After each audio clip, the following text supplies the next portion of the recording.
સુરતના કાપોદ્રામાં છેડતીના આરોપ પર ડોક્ટર પર હુમલાનો કેસ। ડોક્ટર પર હુમલો કરનાર એક શખ્સને પોલીસે ઝડપ્યો। ડોક્ટરની ફરિયાદના આધારે એક શખ્સની ધરપકડ કરવામાં આવી। કાપોદ્રામાં ડોક્ટર ઉપર આરોપ લાગ્યો હતો છેડતીનો, જો કે આ સમગ્ર મામલે ડોક્ટરની સામે કાર્યવાહી ચાલુ છે। છેડતીના આરોપ પર ડોક્ટર ઉપર હુમલો કરવામાં આવ્યો હતો, જેમાં પોલીસે એક શખ્સની ધરપકડ કરી છે, જેણે ડોક્ટર ઉપર હુમલો કર્યો હતો। હાલ તો ફરિયાદના આધારે તપાસ ચાલુ છે। ડોક્ટરની ફરિયાદના આધારે આ વ્યક્તિની ધરપકડ કરવામાં આવી છે। કાપોદ્રામાં ઘટના બની હતી। ડોક્ટર ઉપર છેડતીનો આરોપ લગાડવામાં આવ્યો હતો અને આરોપ સાથે ડોક્ટર સાથે મારામારીની ઘટના પણ બની હતી।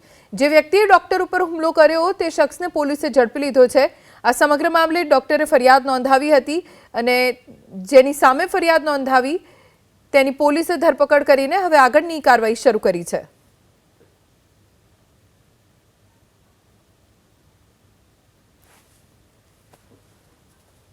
થોડા દિવસ પહેલા કાપોદ્રામાં ઘટના બની હતી।